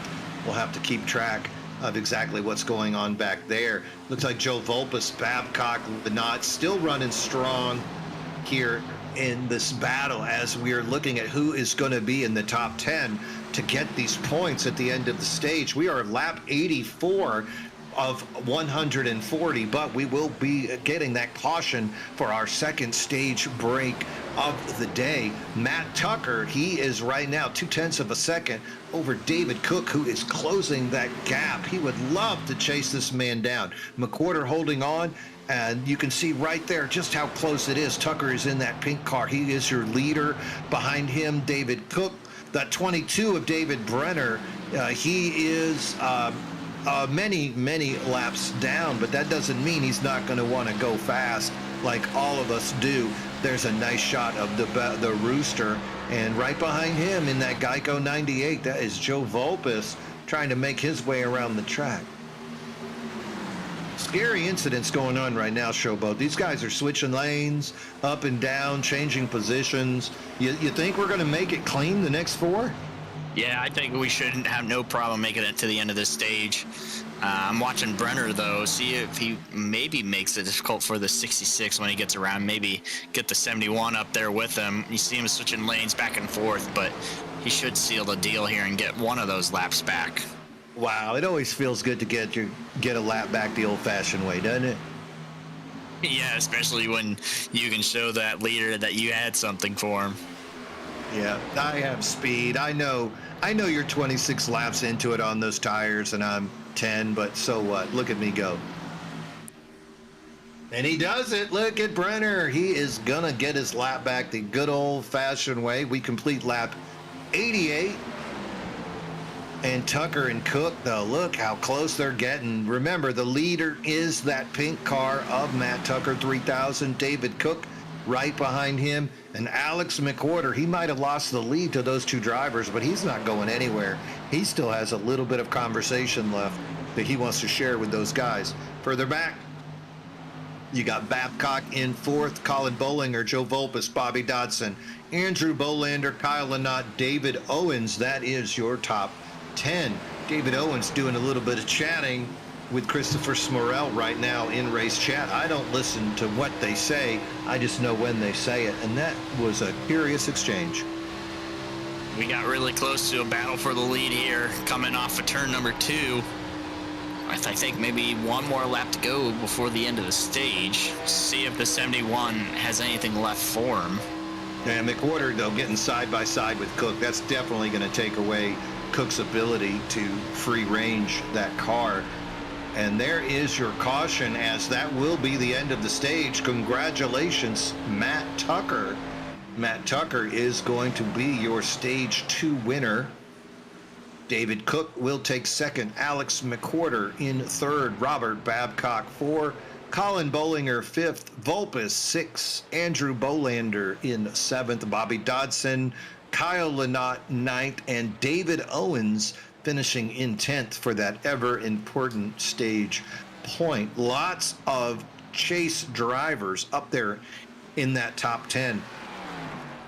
Drivers missing, though, that we have got to worry about moving forward. Hunter Manley, 45 laps down in 30th. That chase driver not going to like that. David Brenner, he's still running. He could still make up a couple of positions. Currently in 23rd. Nate Maurer, our regular season champion, being shown in 21st spot. And behind them, Joe Amato back in 17th. So these are the chase drivers that are having great difficulty here today. But Maurer and Amato still on the track. So their day is not over, but definitely going to make it difficult for them moving forward. Unlike Cook, Babcock, Bollinger, those guys are just running on a rail right now up in that top 5 there, Showboat. Yeah, how about Matt Novella? We saw him kind of up in the air after that contact at the end of stage 1. He's actually in front of the guy that kind of instigated that contact. So a little humor found in that. You know, sometimes you're the hammer and sometimes you're the nail. You don't always have control over what happens, but it's always good to be the hammer in that exchange. Yeah, maybe getting one extra point than the person that almost cost you your race. All right. Pits are rolling around. I'm going to go ahead and take this opportunity to see if I can pull in our winner of that stage, the Tuck. I think I see him, and here he comes. Hey, Matt Tucker, Mean Gene Money here. Do I got you, brother? Yes, sir. Well. First, you're going to take a win, and now you're going to take a stage in the chase. How did that feel? It was pretty good. I mean, I think I'm at a disadvantage now. I used the stead on lap 60 to try to get some track position back after those incidents back there. So it's just been a little bit hectic, but just trying to get track position back. But hopefully we go green here. I think we got a shot. Yeah, only 3 cautions so far today, so hopefully things are trending in that direction. I got to ask you though, how fast is David Cook out there right now? I mean, he was pretty good on that last run. I think he had a little bit older tires than me, so he owned me pretty well. But 22 was pretty multiple laps down there. It kind of let him catch back up, but then it looked like he tried to go high on that stage, and then McCord got to his quarter panel. So, but no, he's going to be one to beat. I think the 53 is pretty fast too, and as well as the 15 also. So it's going to be anybody's race here. Well, there's a lot of fast cars out there, bro. After that stage, the fastest car I was looking at was the 66. David Cook does have the best lap right now. You're real close behind him. Keep that thing on the straight and narrow, my friend. Good luck, Matt Tucker, driver of the 66. Thanks, appreciate it. All right, and I'm going to put it. All those police car lights are still on, guys. Take a quick look at some of the bigger videos. All right, so ladies and gentlemen, we're going to take this opportunity to look back at some of our Horsebath body wipe cautions. Oh! That was the one between kind of started by Nate Maurer, one would say, but that was in the Nat Novella for that early caution at lap 45. Bit of a pile up back in the field as we see some more cars just get hammered there up on their side. Just crazy. That ended Hunter Manley's day and Sean Walton's, I believe. Then our next incident was at lap 55.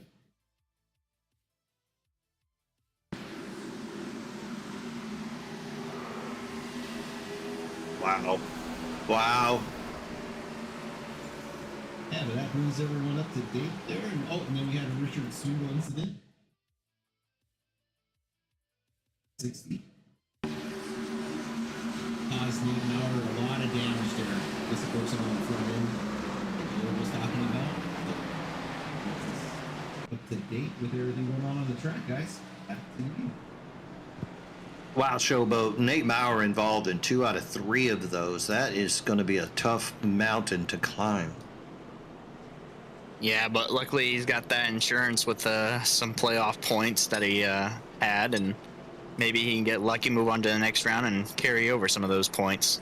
Well, really lucky indeed, because in this chase, they're not going to eliminate people. So they're just going to ride it to the end on all 7 races. So if he can get back on track, I think that he'll be in okay shape. The question is, though, just how fast some of these other drivers will be, and if they can pull away. Right now, David Owens, David Cook, and Nate Maurer were definitely the fastest 3 cars right now. Owens running back in 12th, David Cook up in 2nd, and as Tucker said, Cook a fast car, but also that 53 of Bollinger. And Bollinger, he is 5th in points, 13 back.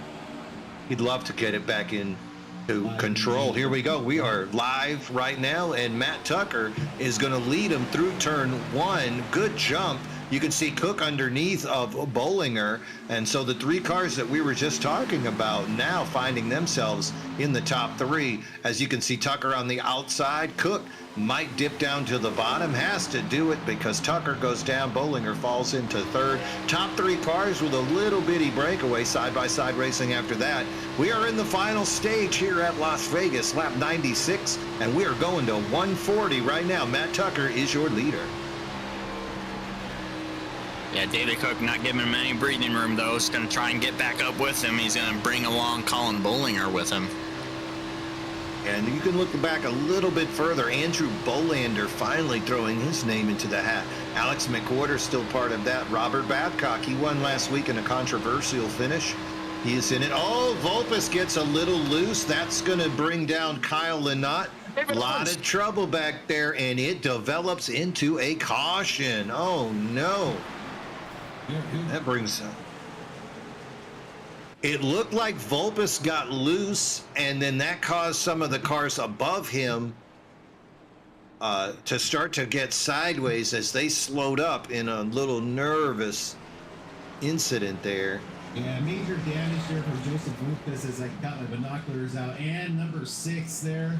Massive damage for the 6 at this time also. What about Owens? Look at Owens in that too. Yeah, that's devastating. Yeah, his car's like it might be driving straighter than the rest. But I mean, let me go back and see if we can pull up this replay. Oh no, was that the 32 of Bobby Dodson in that, or was that a different Napa car? I think there's 2 other tip cars. Yeah, they get me confused. All right, so right now we're looking at Joseph Amato. He's making his way through that hot mess. Good job of him driving down in the grass. Oh, look at Case of Beer. Joe Vulpes, how unfortunate. All right, folks, let's keep our eyes on the weather. Yeah, David trying to keep it off the wall. Gets tagged by the 6 and just down into the 98. Yeah, or the 89. So looks like Owens, the 11, and Cornette, the 44, make their way through that mess. Ahead of them, it looks like Kyle Lynott might have taken a little bit of damage, but I think he's going to be okay. The Farmers Only blimp. 98's loose at this moment right here underneath Bobby Dodson. So let's roll that footage forward and trying to hang on to it. Owens heads up the hill. Job avoiding that. Gathers it up, but the 6 comes in with a huge momentum there. Owens just doesn't really pick a lane, and that's what causes this whole thing here. Ooh, yeah, and the 30 just hits him in the rear end. I'm trying Stephen Brien there in the 30, tagging Joe Vulpes. That's heavy contact to the front end of the 30, probably ending that motor's lifespan. Yeah, that's our New England driver, Stephen Brien, and unfortunate for him, he'd been flirting with that top 15 all day. Hate to see it go out of the way like that. You know, what would you do for a Klondike bar? I guess you'd go right into the tail end of Joe Vulpes. I didn't know Joe was carrying Klondike bars in the trunk of that car. I guess Joe wanted a Klondike bar, so he played the long game there, but he finally got it. Oh, and he almost takes out the pace car there. He just voids the pace car. So good job there by the driver of our Mustang pace car. Yeah, Jason Landry avoiding it, our pace car driver. Our grand marshal for every Wednesday night race here on the MRL broadcast. So big shout out there to Jason Landry. And looks like the 30 Steven has also called it a day. The number 30 is taking it behind the wall and parking. So another casualty here at Las Vegas as we are experiencing our 4th caution of the day here on lap 99. 40 laps to go.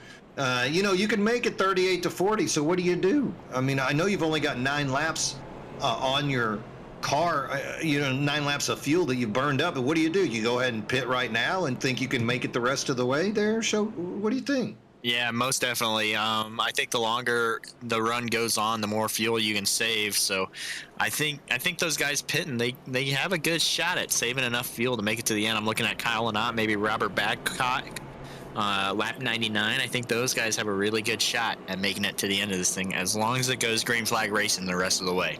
Yeah, exactly. As long as it goes that way. Matt Tucker, Colin Bullinger, a couple of guys also deciding to bring it in and get a little bit of fuel. Fred Lester, a guy we haven't talked about, him also on that strategy. But Fred, he won a couple of races last year, very fast on these longer tracks. Fred hasn't been in the front yet, but all it's going to take is a little bit of fresh air, and he too could find himself up into the realm of unbridled optimism. Well, and here they come again to top off with fuel only the last time they chance. Why not? If you're already back there, you might as well. Looks like Joe Vulpes is trying to stay on that lead lap, but it's just not going to happen. He's in and out of the pits repeatedly trying to get that thing fixed. What? All right. And it sounds like we're going to have an opportunity to talk to one of the drivers involved in that incident. See if I can hunt him down. Oh, they're always higher than I can get to. All right. Well, we're going to bring in Jonathan Case of Beer. Hey, Jonathan, Mean Gene up here. How you doing, brother? I'm doing. Yeah, we saw you coming into the care center there. Glad to see that you made your way back out. You want to give me a little breakdown of what just happened? Yeah, I noticed up ahead on the inside lane, the 98 got a little loose, and I saw the 11 come up the track to go around him, and it looks like he just came way too far up and got the wall. So I lifted and then got back into the gas, but I was still too close to his rear end, and I kind of touched him, made him right hook the 98, and that cut the 98 back in front of me and just destroyed me and a couple others. Yeah, those things happen on these race courses. Well, Jonathan, glad that you're okay, and we're going to go back to Green Flag Racing. Jonathan, I moved you. Could you move yourself back up in there? Absolutely. All righty. Good luck, my friend. Glad to see you're okay. David Cook right now leading the race. He is 11 laps into it on that fuel tank. Great run, but you can see that swarm of bees right behind him. Bobby Dodson, one of your faster cars in practice. The 11 of Owens now about to go 3 wide with McWhorter and Tucker. Hard racing right here. No one wants to be the cause of an accident, but they also don't want to get pushed back in this. One bad move could make you lose 3 or 4 spots. And as we all know, it's really hard to get those spots back. Really strong racing right now. David Cook with that 0.2 second lead over Bobby Dodson. Who are you thinking here? Who you got your eye on, Showboat?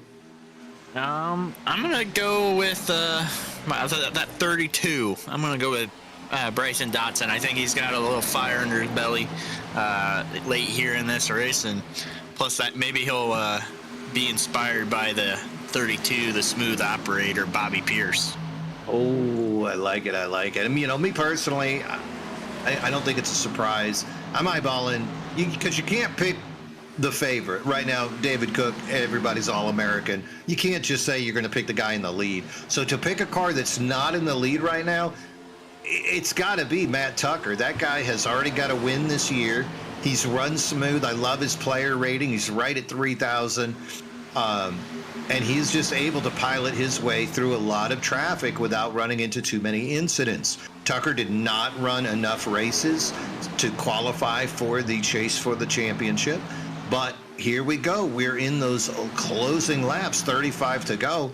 And you can see that smooth move he puts on the smooth operator right there of Bobby Dodson, finds himself in second. But 71 is no slouch. This guy's won a lot of races. He's led a lot of races, and he's taken a lot of poles. And so 71 is going to be really hard to get by. But if anybody's going to do it, Matt Tucker's got a heck of a chance, and as good a chance as anybody. Look at that gap close. These are the two cream of the fields right now, Showboat. We're just seeing some excellent racing here with 33 laps to go.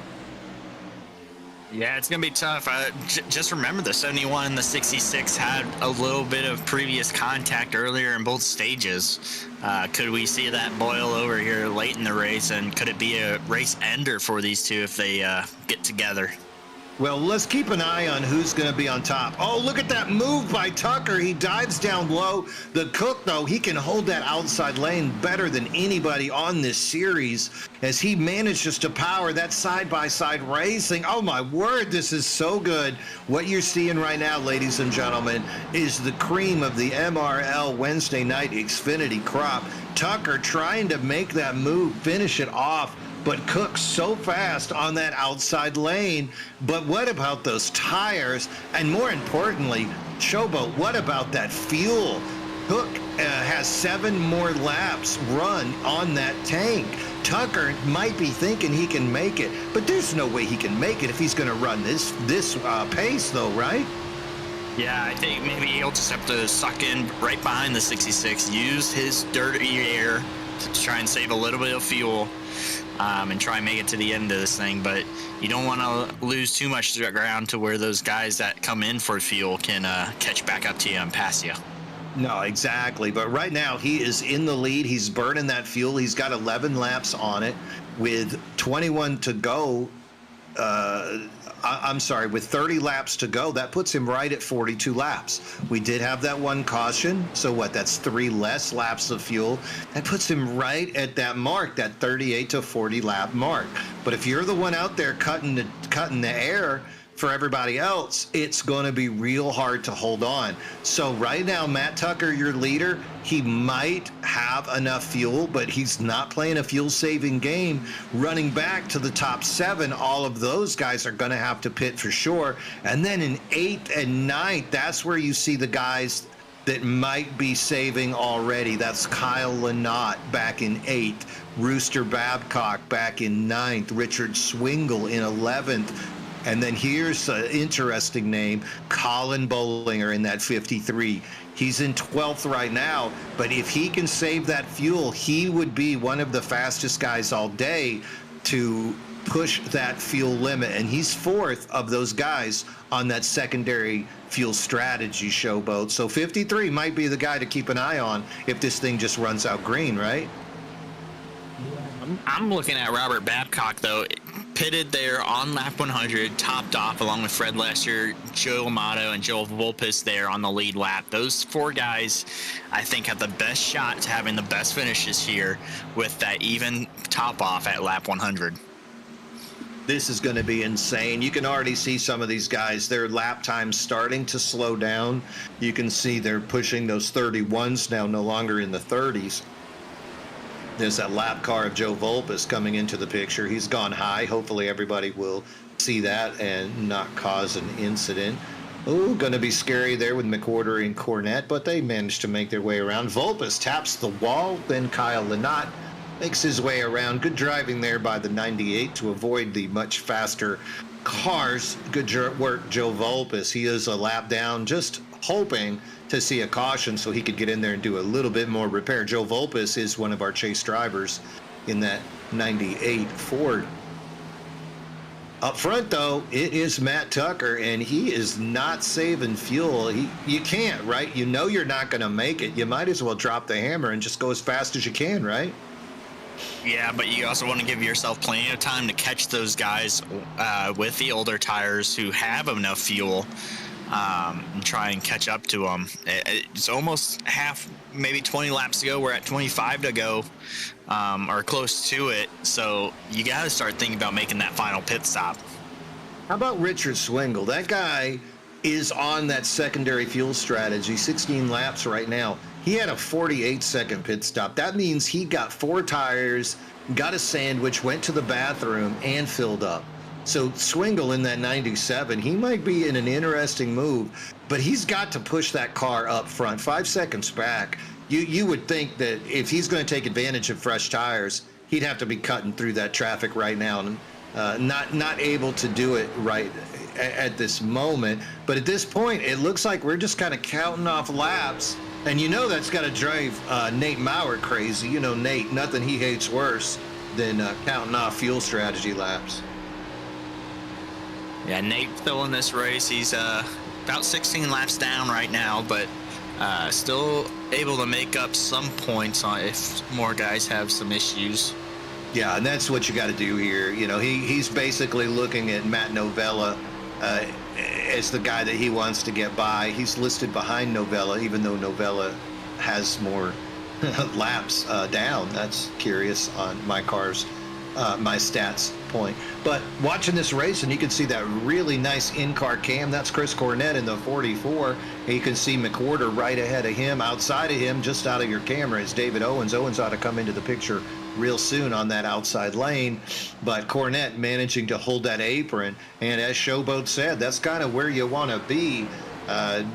is down on that apron, but the next better place to be than down on the apron's out in the lead, and that's where Matt Tucker 3000 finds himself as he is running hot laps, 31.6 that last time. Tommy Fox in 10th ran the fastest lap that last time around, but it is Matt Tucker with that second fastest lap, and he is still leading this crew. But look at Cook start to sneak back into the picture, and Bobby Dodson as well. So this thing is far from over, but with just 21 laps to go and 21 laps of fuel into Tucker's tank, you got to wonder just how far he can push it.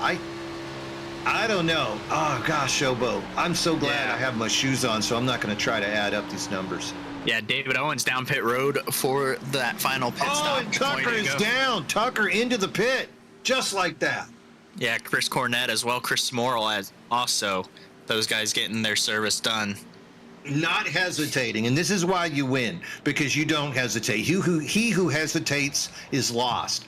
And these guys know that. That's why they win races. That's why they're in the top of the points, and that's why I'm calling their name week after week. They know what they want to do. They make that decision and they follow through. They don't lollygag. They don't go halfway. You know, be you cooler hot, that's great. But if you're lukewarm, I'll spit you from my mouth. I think somebody important said that in a book one time. But right now, David Cook in that 71, he is your leader. He's 30 laps into it with 19 to go. There's just no way he's going to make it. So that means we start looking back a little bit further. Robert Babcock, Kyle Lynott, they're in third and fourth. They're running 21 and 22 laps on those tires. If Tucker had to pit because he was cutting the air, do you think those guys can make it? They were drafting as much as you can. I've already put it in my sports book, betting on these guys that they can make it to the end. I am confident that these guys can make it to the end on fuel. Oh, and if that's the case, then the battle we're looking at, and these guys are right on top of each other, would be Kyle Lynott and the Rooster Babcock. Rooster won last week at Daytona. Wouldn't be surprised to pull out another one. And right now, those two guys, they got about a 4-second lead. David Cook now slowing down. You can see the 71 of Cook. He is bringing it into the pit. He's not playing any games. Probably just going to take fuel at this stage. So that would be 2 pit stops that he had to make. And on this one, no tires, I'm sure, since he took tires just 30 laps ago. Wow, this is really getting interesting as we start to see the field come around. Bobby Dodson currently being shown as your leader, but no way on earth he makes it to the end of this stage. He's got to pit. But I imagine at this point, if you're the leader, you got to play that please God give me a caution game, right?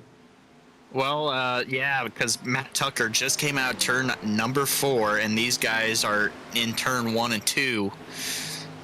So even if a yellow did come out, those guys can stay out and trap these guys 1 lap down. Oh, that would be painful. And Tucker is just cutting through traffic right now back there. You can see Owens also making moves as he's getting around Richard Swingle, chasing him down. So Tucker and Owens both on a rail right now on that same fuel strategy, and that might be 2 of the drivers. I see the 53 of Bollinger now talking on the radio. There's no way he's going to come down in pit, right? He's going to try to run this thing out, considering that he's only 27 laps into this thing. 37, 42 laps, and with that caution, he'll be under that 38 mark. Really crazy to watch now as we see these cars that are trying to stretch their fuel run, running those 32-second laps, and those other cars that had to pit running 30-second laps. But even if you're making up 2 seconds a lap at 15 laps, that's right at 30. I think they might come up short as long as those guys can make it to the end, right? Yeah. I'm watching the gap between Matt Tucker and David Owens. Those guys are right behind Nate Maurer. They're right on top of these guys and get a lap back. Yeah, Owens not playing around. Owens, I talked with him earlier. I gave him a hard time about being a little bit too nice. Now is not the time, though, to be aggressive. Now is the time to race the track. You can't race the people around you as much as this track will eat you alive. Trying to cut through that tri-oval, your car bounces, it's a hard hit, And if you try to push it a little bit too fast, you're going to pay. Look at David Cook making short work of these guys as well. So we can see the drivers who have pitted, even though they did not take tires, they're not worried about saving fuel. So they can just drop that hammer and go as fast as they can. Lots of cars, though, one lap down because of that strategy. The two of Babcock being shown as your leader, and Tommy Fox in the 57 now. This is one of Tommy's strongest runs of the year, but he is 37 laps into it. I expect that we'll see the 57 have to come in for a pit soon, but it's nice to see Tommy running up there in the front of that race more towards the end. Good run by Fox. Richard Swingle, though, and Babcock are the two guys that we are really wondering, can they make it to the end? Babcock ran a 31.7 on that last lap. He's got 11 to go, and that would put him right at 40 laps. So that is possible. Look how quick Cornette is just going to zip on by him. Babcock is milking this thing like he's an Amish farmer. Yeah, Kyle Not, one of those guys that I thought could make it, he pitted. So I think Robert Babcock, Tommy Fox, and Colin Bollinger and Andrew Bollinger, a couple guys are still out there holding on for dear life, trying to make it to the end of this thing. Yeah, it's going to be, the big one I'm looking at is Babcock. He is 30 laps. He has the fewest laps. Fred Lister and Joe Amato, 29 laps compared to his 30. So they have one more lap of fuel, but these guys are 20 seconds behind him. So if Babcock can milk this thing around, he might go back to back, and that would be an amazing start of this chase for the championship for the Rooster, and he would crow again on Wednesday night. That would be an amazing go for the AC Delco driver. So right now we've got 9 laps remaining. David Cook now getting his lap back the old-fashioned way as he zips on by Babcock. Right behind them is going to be Bobby Dodson chasing down the number 2 as well. So you're watching the 11th and 12th place cars get their lap back the old-fashioned way. And those cars, Cook and Babcock, Cook and Bobby Dodson, were some of your faster drivers early on. So not a surprise to see them shoot on through. Up ahead, though, you got to just do that math and wonder. I think Tommy Fox is going to have to pull this thing in real soon. He just put his 41st lap on there. There's no way he can milk another 8 laps out of that Toyota. Yeah, it's going to be close. Going to look at it here, see if he pulls it down. If he slows it down, no, he's going to go another lap. He's hoping for a caution. I know exactly what he's doing. And I don't blame him at this stage of the game. You're actively engaged in your best run of the year here on this Wednesday night Xfinity Series. I ride it till the end. There's no way. I don't want the car to run out of fuel, but on the other hand, I don't want to just give up a position. Nothing would be worse than coming down for fuel and then seeing a caution pop up out of nowhere. Yeah, but you also don't want to run out of fuel and be that caution either. Oh, that's the worst. Remember, if you are the caution, even if you're the lucky dog, you don't get that lap back. Looks like Bobby Dodson not putting a move on Babcock. Bobby Dodson now cruising around the track as well. Bobby 1 lap down in 13th. So maybe those guys didn't take as much fuel as you would think. A 2.7 stop. He might have just taken a tiny splash and thought that was the best that he could do at that stage. Other cars, though, David Owens now, Matt Tucker, these are the guys that we're looking at. And look how close Tucker and Owens, those guys still trying to figure out what's going to happen. If these other cars have to start pitting, then that's who we're going to look at to take this race. But golly gee, Lister at 35, Babcock at 35 with only 5 laps to go. You got to wonder, can they push this thing to the end? Yeah, Tommy Fox coming out of pit road now. He was one that came in. Colin Bollinger, Andrew Bolander. Those guys, I think it's going to be close for them. Fred Lester, I think, can make it to the end. Richard Swingle, I think, can make it to the end. Those guys running in the top 5 right now. So Bolander right now is 6 seconds behind, and he is closing that gap quickly. on the Rooster Babcock. Bolander, he's right on the tail of the 53, trying to close that gap as quickly as he can, and that's a good shot right there. You can see those two drivers, so they definitely want to get back up. And the only way they're going to do it, though, is to start to use some of that precious fuel. Remember, they only had 4.4 and 6.4 second pit stops, so not a lot of gas was put into that tank, and they're already pushing 39 laps on that tank and only 3 laps to go. But right now, the miracle story, Robert Babcock, 38 laps. He's got to make it another 2. He won last week, and golly, he would just love to put another trophy on that case right here in the first race in our chase for the championship. 7 races to decide who's going to be our champion, and Babcock would love to throw a big dub to start this thing off. Behind him, Bolander and Bollinger, they've got 2 more laps of fuel on those cars, so I'd be actually worried about them running out of gas before I would Babcock. Behind them, you can see Christopher Knott running in the 69. Christopher, a little bit rougher of a day, not quite a top contender, but usually a very strong runner, and that is that number 69. You can see he's in that flame job car just right behind our leaders. How about it looks like just going from a controversial win to now he's going to hopefully close this out on fuel mileage and say to the other playoff drivers, this wasn't no fluke. I'm not a dirty driver. He's got one more time to go around. Can he make it? Well, I'll tell you what, I'm going to interview Nate Maurer first and ask him how he feels about the controversy of counting gas mileage. And you're going to get a new definition, because I don't think that word means what you think it means. Especially if you talk to somebody like Maurer. Look at him go right now, Robert Babcock. He is starting to lay down a little faster lap. He's got to be feeling confident. He is taking it around that backside pass in the pit. He's going through the tri-oval. And bada bing, bada boom. Ladies and gentlemen, your winner, Robert Babcock, the Rooster Crows again, back-to-back wins. He got that last win to secure his place in the chase. He gets the win today to be the first winner in our 7-race playoff series. Number 2, Chevrolet Rooster Babcock with the W. In second place, Andrew Bolander. Colin Bollinger gonna finish third. Fred Lister. Matt Tucker finishes 5th. David Owens 6th. David Cook 7th. Chris Cornett, Alex McWhorter, Kyle Lynott. That is your top 10. Wow. I mean, the story of the day is who can count better?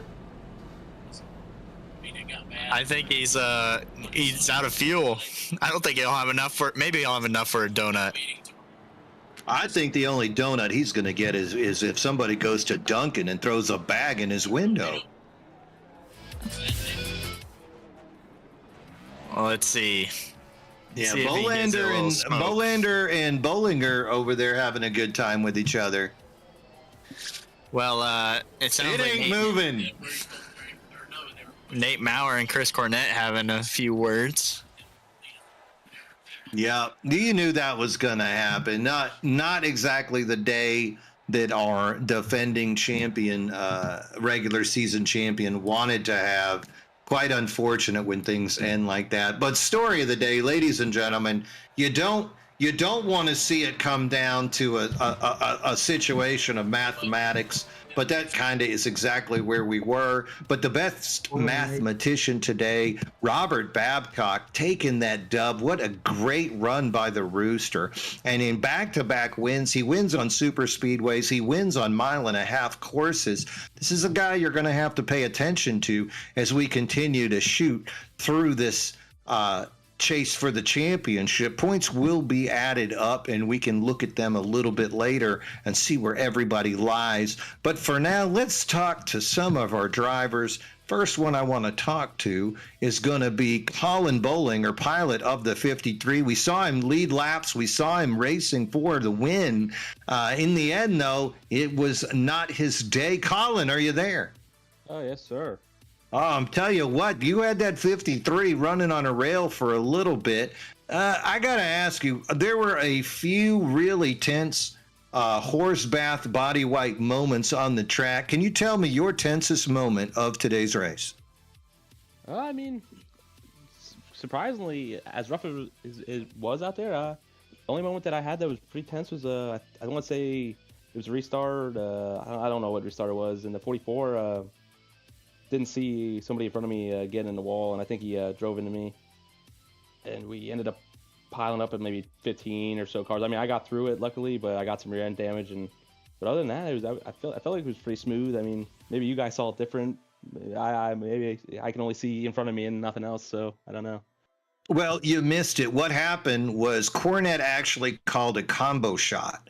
He said he was going to put the 971 in the corner and he was going to combo it off of a couple of other drivers, and you were one of them, and he put that combo right in that corner. Really good shot there by the 44. Yeah, we saw that. We documented that, Colin. Really scary, but you managed to keep that thing on the straight and narrow. Now, this thing did turn into a fuel run at the end. You and Andrew were dicing a little bit. At any point, did you think you could overtake Andrew? Or were you just thinking, I need to ride this thing out safely? What was your mindset, especially those last 3 laps? I mean, I don't know. Me and him, we were both in the same chat, so he knew I was saving, and he kind of took advantage of that. He was drafting behind me the whole time, and I told him with two or three to go that if he wants, he could take it, and I'll take it home in third, because I mean, third's still a good day. So, I mean, I knew he was gonna make the pass. I wasn't gonna try passing back. Like,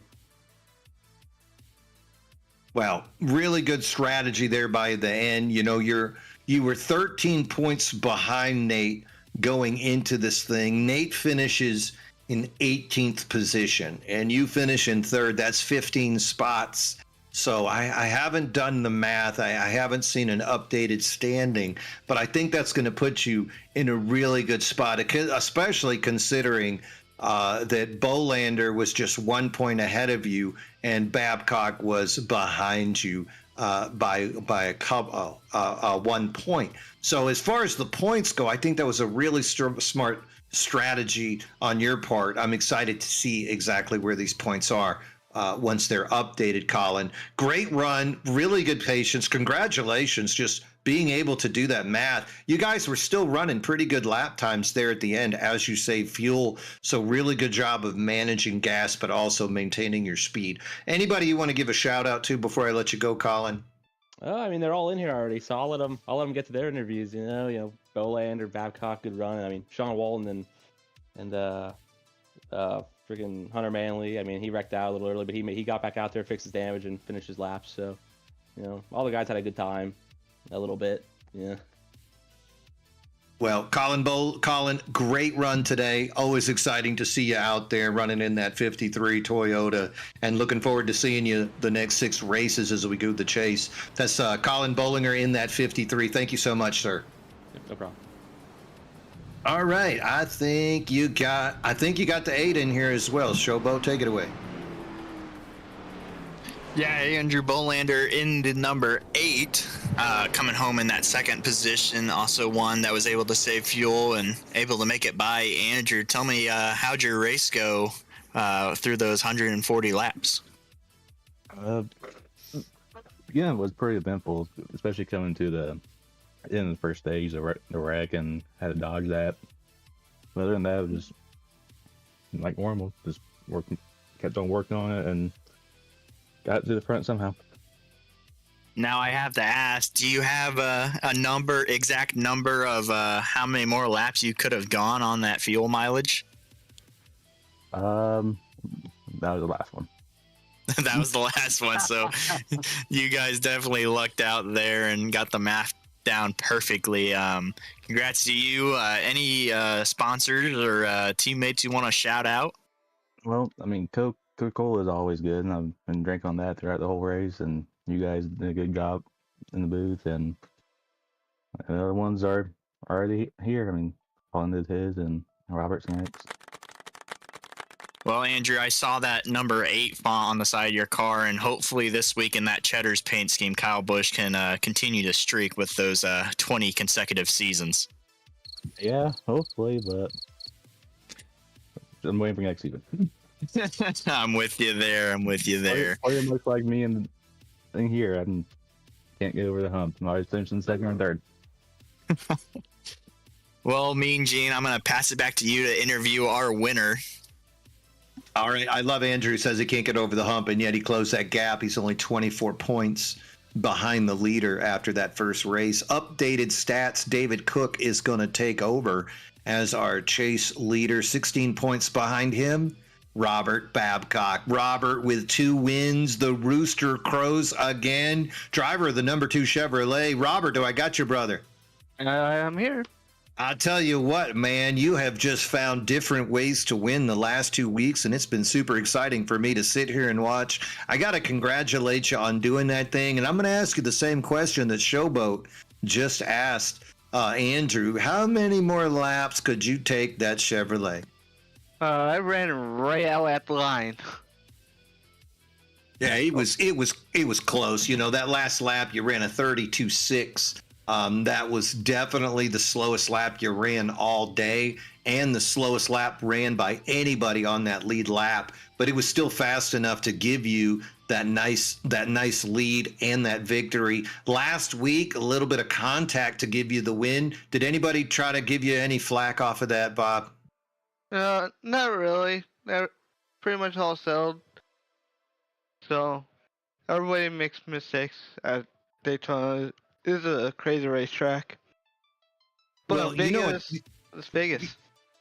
It is Vegas here in Sin City, and you know what they say: winners never cheat, cheaters never win. And guess what? You won again today. So the only thing that I could say to the people that might have a problem with what happened is, ha ha, because Robert Babcock finds his way in victory lane again, and now, my friend, you are just 16 points behind. You and David Owens are tied in points. You find yourself in second place going into that next race. Robert, what's the next way you're going to win? You did it in a close race. You did it on fuel mileage. How many other ways do you think you can win this thing? Depends on what kind of track it is. But every track is different. And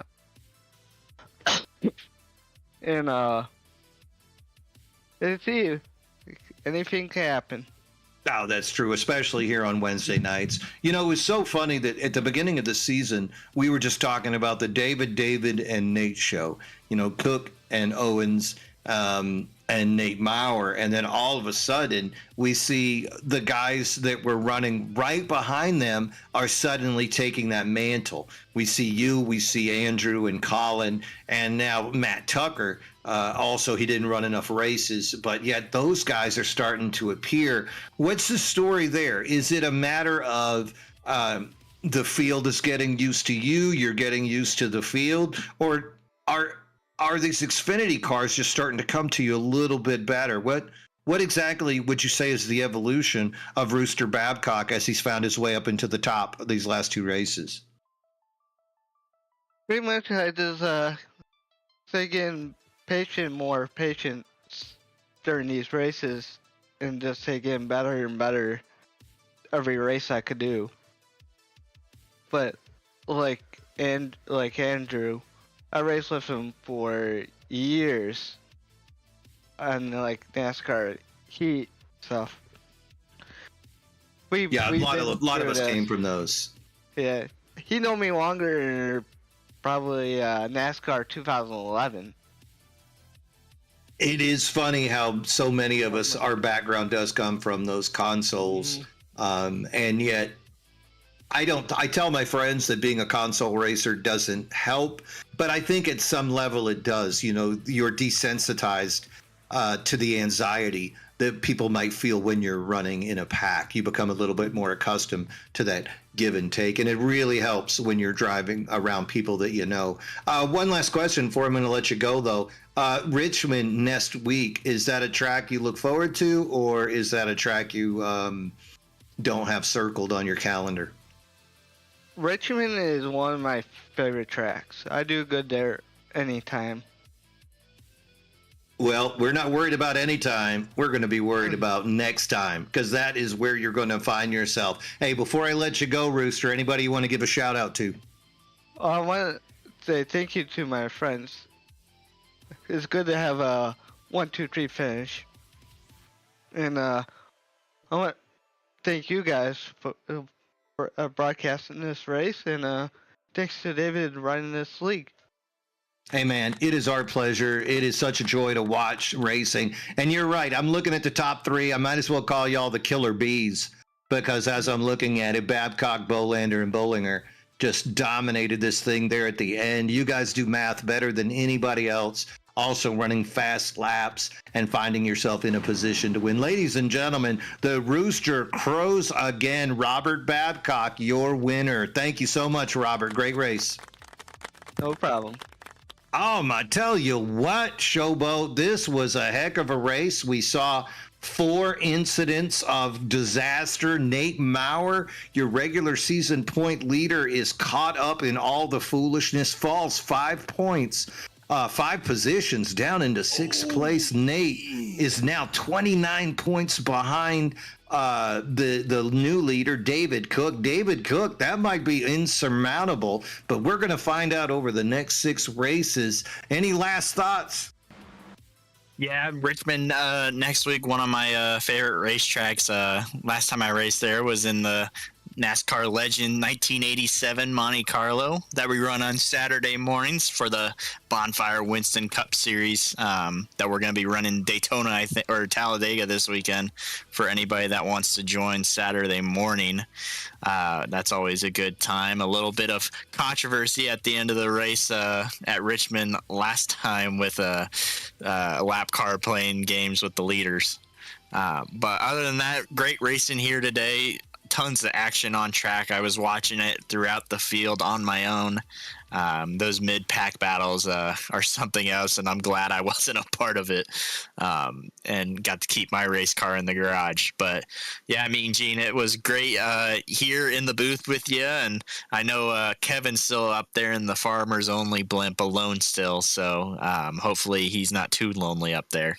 Hey, you are never lonely with Farmers Only. Well, ladies and gentlemen, what a heck of a day of racing. We're going to see Rooster Babcock take his 2nd win back to back, and that is going to put him in 2nd place. But our new chase leader is going to be David Cook. David Cook with a 16-point lead over the rest of the field. We'll see how it develops. David Owens, no, he's still in that picture, and Colin Bollinger powered behind that strong 3rd place finish. Also a name to pay attention to. There are 6 races left. If you like what you see, please hit like, hit subscribe, and join with us. Remember, we have other partners as well. Bonfire Race League running on Saturday, as well as their own series that they run on Tuesday nights. There is racing every night available for every level. So reach out, get in touch with David Owens, get in touch with Kevin Kyle, Joe Volpus, John Beverly. All these guys can help you get involved in this. But for now, it is time to bid you adieu. I am Mean Gene Money, the voice of MRL, Showboat, Kevin Kyle in the booth. Ladies and gentlemen, bottoms up and hammer down.